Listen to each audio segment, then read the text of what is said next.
जदि आपन को पचरा जीव एमिति सुख मु देवी 75% सुख 25% दुख आप ने आपको 25% दुख मिले कहीं ने कि आप बुझी ना दुनिया जेते सुख पछरे आप गुड़ुंट ता पछरे 100 ରୁ 100 भाग दुख अच्छे ये बुझी ना जड़े शीतर थरुची दुख अच्छे ना सुख अच्छे खूब सरुची देहात एत लोकटा पाखे घोड़ापी किसी ना देह उपर पकड़ा चदर खंडे ना रास्ता कड़े बसी प्रबल शीत से देहरे थरुची दुख अच्छे ना सुख अच्छे ताकू जब जड़े गरीब लोक भावी जड़े धनी लोक घर खंडे कंबल आणिकी देला दुख ना सुख जदि से लोभरे बर्तमान 50 कंबल घोड़े पड़ो जड़े खंडे कंबल दुख जीव जो 50 कंबल घोड़े देवा कौन हम दुख खूब जोर लोक को भोक लगुच खाइबा को पाखरे किछि नाही भोक पिलाटा कांदुच पचार कौन करेंगे ना मुझे भोक लगुच खाइबी खाइबार किछि शब्द नाही ए समय आपण ताकू किछि खाइबा को देले देखो अन्य मनस कहतु किछि खाइबा को देले पिलाटी खाई नथिला कांदुथिला ताकू दुखरे थिला ताकू खाइबा को देले कोन हला सुख है धरंतु 250 चाउल बा 4 खंड रुटी रे ता पेट पुरिबो ताकू जदि 40 खंड रुटी जबरदस्त खाइबा को दबा दुख बना सुख भाई आपण घरे जतिक जिनिस रखिछन्ती सुख पाई ना दुख पाई खटरू पलंक कले आगे तले शुले ये जिते बंधु अच्छा माटी घरे रही पुओ पक्का घर कर ठीक ना भूल है ये वयस्क लोक बस आपण मानकर जन्म होती माटी घरे कि पुओ कर पक्का घर ना निज कर बुझी ना से तो घर कर जो समय घर करने कथा आर पुर कथा चिंता करने कथा बर्तमान ये पुर चिंता कर बर्तमान कौ समय बर्तमान 50-60 वर्ष पर कौ पुर कथा चिंता करने कथा आम तो ये पुर कथा चिंता करुमी घर को पक्का कर आपण बापा माँ कच्चा घरे आपको जन्म देते कि पक्का छुआ जन्म कर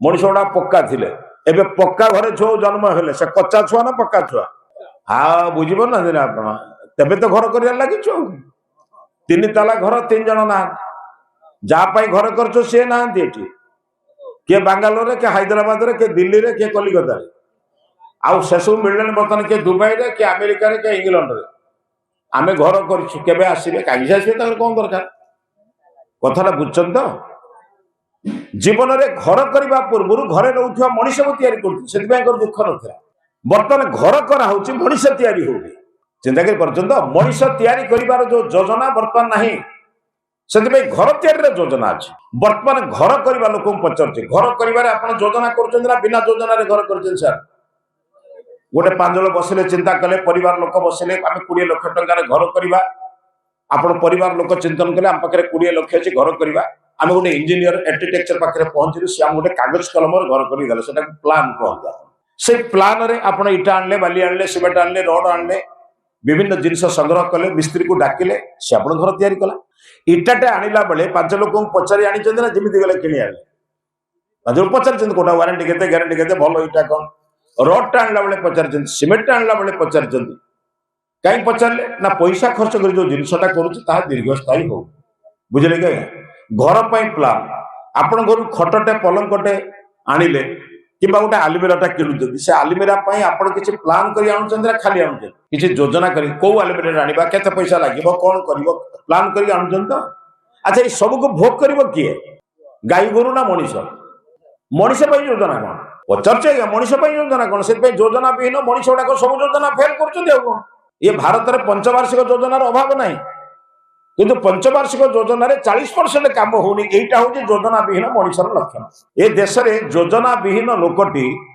आमरी धन रे आम कम कला बेले 40% कर 60% ले जाए ये जड़े योजना युक्त लोकर लोक ना योजना विहीन लोकर काम चिंता कर देश में सब सृष्टि हो गले मनीष सृष्टि है विभिन्न पर्वपर्वाणी मानक आमको बुझाते आस मनीष मनीष न हबार जो योजना बर्तमान अच्छी निजर लोक को कष्ट देले आमको सुख लगे पचार ठीक ना भूल आज कौन सी ऑफिस को आप जी से ब्लॉक ऑफिस हो तहसिल ऑफिस हो जेकोसी ऑफिस को जी जो भाईटी मो ठार लांच नौ से आम ये जिलार लोक ना विदेश लोक मो लोकटा मो ठार पैसा नहीं मो काम कर से संतुष्ट हो तमें से क्या कष्ट दूसरी निजर लोक ना बाहर लोक कौन बुझी आज्ञा से मनीष बुझी मो निजर लोक को कष्ट देले मु खुशी हेबी ସେଇ ଧାରାଟା ଏତେ ନିକଟ ହେଇ ଆସିଲା ଯାଦ୍ୱାରା ସେ ନିଜ ମାକୁ କଷ୍ଟ ଦେଇ ଭଲ ରହିବାକୁ ଚେଷ୍ଟା କରୁଛି। ବୁଝିପାରୁଛନ୍ତି ତ? ନିଜର ବାପାକୁ ଖାଇବାକୁ ନ ଦେଇ ସୁଖ ପାଇବାକୁ ଚେଷ୍ଟା କରୁଛି। ଆମେ ସ୍ୱାମୀ ସ୍ତ୍ରୀ ଦି ଜଣ ରୋଜଗାର କରିବୁ, ବୁଢା କିଏ ପୋଷିବ, ବୁଢୀ କିଏ ପୋଷିବ? ଇଏ ବୋହୂ ମାନେ ଜାଣିଛନ୍ତି ନା ମା, କ୍ଷମା କରିବେ, ମୁଁ ଆପଣଙ୍କୁ କହୁନି, ସଂସାର ଲକ୍ଷଣ ଦେଖିକି କହୁଛି। ପ୍ରଥମେ କହିବେ ଶ୍ୱଶୁର ମୋ ଘରେ ଅଛି। ଲୋକ ଏଥିରେ 5 ଜଣ ପଚାରିବେ, କିରେ ମା ଆସୁଥିଲୁ ଯାଉନୁ କାହିଁ? ନା ଶ୍ୱଶୁର ପା ଆସିଛନ୍ତି ଘରକୁ। ତାପରେ କିଛି ଦିନ ପରେ ଶ୍ୱଶୁର ମାସେ 2 ମାସ 3 ମାସ ରହିଲେ କହିବେ ବୁଢା ଅଛି। ତାପରେ କିଛି ଦିନ କହିବେ ବୁଢା ଯାଉଛି ନା ମୁଁ କୋଉଠି ସୁଖ ପାଇବି। ତାହେଲେ ଶ୍ୱଶୁରଟା ବୁଢା ହେଇଯାଏ, ବାପା ହେଇଯାଏ, ତାପରେ ଧୀରେ ଧୀରେ ଶବ୍ଦ ବଦଳିଯାଏ, ହୁଏ ନା ନାହିଁ? ଆଉ ଶେଷରେ ଏମିତି ଅବସ୍ଥା ହୁଏ, ଆମେ ସେଇ ବୟସ୍କ ଲୋକମାନଙ୍କର ସେବା କରିବାକୁ ପ୍ରସ୍ତୁତ ନୁହେଁ। ଏ ଦେଶରେ ଜଣେ କୃତଜ୍ଞ ସୃଷ୍ଟି ହେଲେ, ମାନେ କୃତଜ୍ଞ ଯୋଉମାନେ ଆମ ପାଇଁ କାମ କରୁଛନ୍ତି ଆମେ ତା ପାଇଁ କାମ କରିବୁ। କିନ୍ତୁ ମଣିଷର ଲକ୍ଷଣ କଣ? ମୁଁ ଯାଠାରୁ ପାଇଛି ତାକୁ ଧନ୍ୟବାଦ ଦେବି, କୃତଜ୍ଞତା ଜଣେଇବି, ପ୍ରଣାମ ଜଣାଇବି। ଗୋଟିଏ କାମ କୁହାଯାଇଛି, ତମେ ଯାଠାରୁ ପାଇଛ ତାକୁ କେବେ ଅବହେଳା କରନି। ମା ତମର ମଳମୂତ୍ର, କେବଳ ମା ମଳମୂତ୍ର ତ୍ୟାଗ କରେନି। ଗର୍ଭରେ ଥିଲାବେଳେ କେତେ ସ୍ୱପ୍ନ ଦେଖିଛି, ମୋ ପୁଅକୁ ଏମିତି କରିବି, ଏମିତି ଇଞ୍ଜିନିୟର କରିବି, ଡାକ୍ତର କରିବି, 5 ଜଣ ପାଖରେ ବସେଇବାର ଯୋଗ୍ୟ କରିବି। ସେ ଗୋଟାଏ ସ୍ୱପ୍ନ ଦେଖିଛି। ସେ ସ୍ୱପ୍ନକୁ ସାକାର କରିବା ପାଇଁ ନିଜର ସ୍ୱାମୀ ଅର୍ଥ ପିଲାର ବାପା ପାଖରେ ଅନେକ ଚିନ୍ତନ କରିଛି। ଉଭୟ ବାପା ମା ନିଜର ସୁଖ ତ୍ୟାଗ କରି, କୁହନ୍ତୁ ଆପଣ ମାନେ ବାପା ମାନେ ବସିଛନ୍ତି, ଯେଉଁଦିନ ଆପଣଙ୍କ ସନ୍ତାନ ଜନ୍ମ ହେଇଛି ଆପଣ ଦାମିକା ସାର୍ଟ ପିନ୍ଧିବା ଛାଡ଼ି ଦେଇଛନ୍ତି। ଯଦି ଦାମିକା ସାର୍ଟ କିଣାଯିବ ପିଲାମାନଙ୍କ ପାଇଁ, ଆମେ ଯୋଉଠି ହେଲେ ଚଳିବୁ।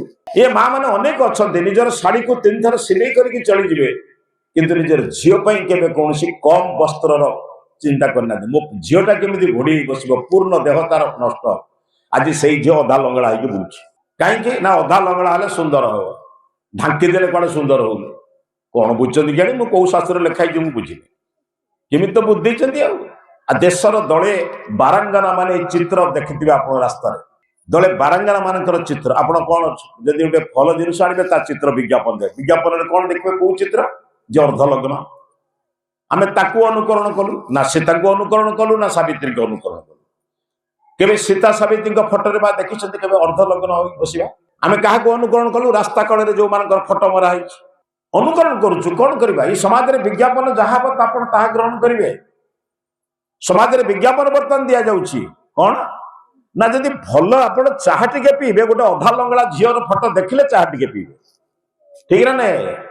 ଗୋଟେ ସାବୁନ ଆପଣ ମାରିବେ, ସେଥିରେ ଦେଖିବେ ମୋର ମାରେ କି ଭଉଣୀଟାର ଗୋଟେ ଅର୍ଦ୍ଧ ଲଗ୍ନ ଚିତ୍ର ଥିବ। କୋଉଦିନ ମଣିଷ ସଜାଗ ହବ?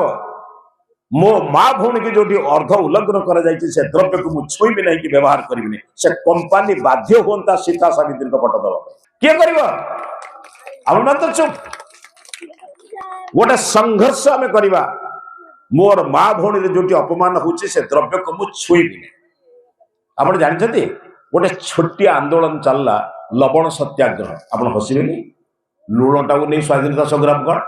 ଦେଖନ୍ତୁ କେଡେ ବଡ ଚିନ୍ତନ। ଆପଣ ମାନେ ସବୁ ବିଜ୍ଞ ଲୋକ ବସିଛନ୍ତି, ଇତିହାସରେ ଆପଣ ମାନେ ପଢୁଛନ୍ତି ଲବଣ ସତ୍ୟାଗ୍ରହ। ଲବଣ ସତ୍ୟାଗ୍ରହ ମାନେ କଣ? ଆମେ ଲୁଣରେ ଟ୍ୟାକ୍ସ ଦବୁନି କି ଲୁଣକୁ ମଧ୍ୟ ଆମେ ବିକ୍ରି କରିବା ଦବୁନି। କିନ୍ତୁ ଏଇ ଧୀରେ ଧୀରେ ଧୀରେ ଆନ୍ଦୋଳନ ଏମିତି ହେଲା, ତାହା ସ୍ୱାଧୀନତା ସଂଗ୍ରାମର ଗୋଟେ ମୂଳ ମନ୍ତ୍ର ହେଲା। ଚିନ୍ତା କରନ୍ତୁ, ଜଣେ ମହାତ୍ମା କହିଲେ ତମେ ପର ଉପରେ ନିର୍ଭର କର ନା, ନିଜେ କାଟି ପିନ୍ଧିବା ଶିଖ।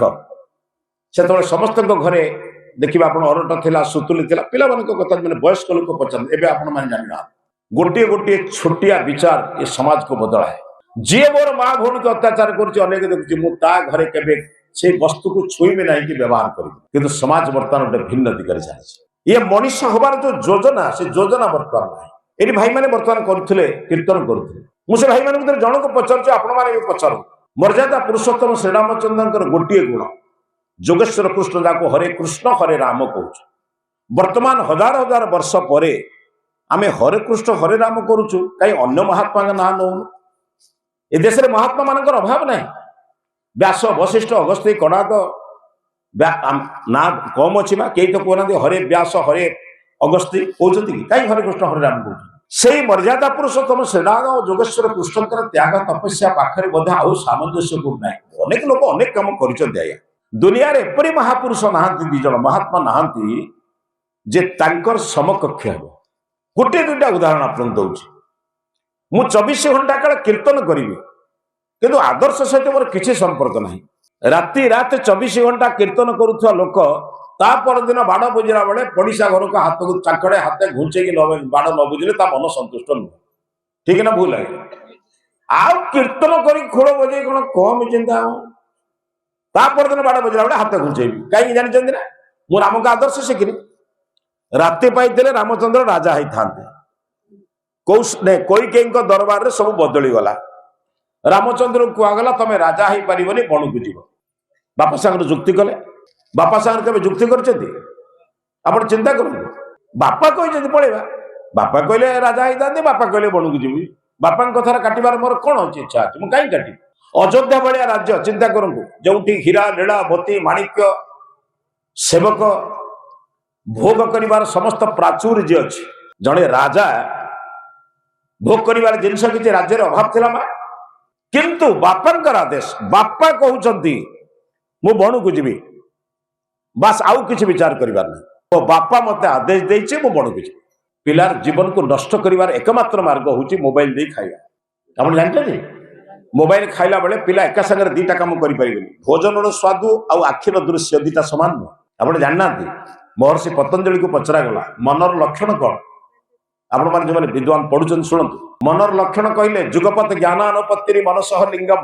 ଏକା ସାଙ୍ଗରେ ଦିଟା କଥା ଯେ ଗ୍ରହଣ ନ କରେ ତା ନାଁ ମନ। ମନ ଯେତେବେଳେ ଶୁଣୁଛି ସେତେବେଳେ ଦେଖୁନାହିଁ, ଯେତେବେଳେ ଦେଖୁଛି ସେତେବେଳେ ଶୁଣୁନାହିଁ। ବୁଝୁଛନ୍ତି ତ? ଏକୁ ଆପଣ ଅନୁଭବ କରିପାରୁନାହାନ୍ତି।